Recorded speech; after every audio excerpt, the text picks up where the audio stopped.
Его имя Абдуллах Аушев. Ему всего 14 лет, но он уже уверенно покоряет ринг. Я с детства любил драться и заниматься спортом.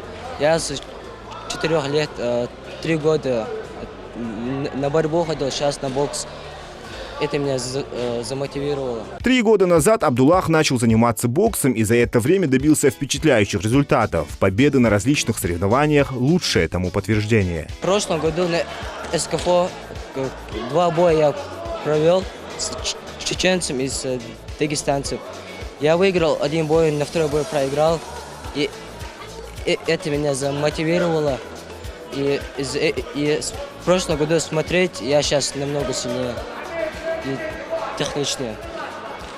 До бокса Абдуллах занимался борьбой, но выбрал для себя более динамичный и зрелищный вид спорта. И, судя по всему, не ошибся. Я раньше занимался борьбой, и у меня ничего не получалось в борьбе. И старший брат мне отдал бокс, и я так начал заниматься боксом. В плане красоты, техники все лучше бокс.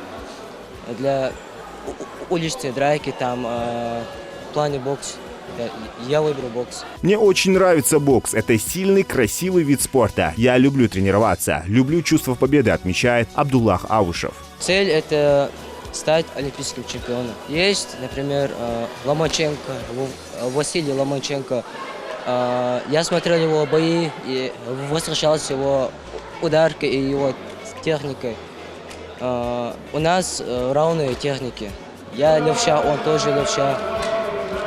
Из-за этого, именно этого я люблю. Спортом надо заниматься, это так, для жизни, для общества, для всего, для самого себя. Чувствую себя комфортно, никого не боишься, драки там, вообще ничего не боишься и уверенно себя чувствуешь.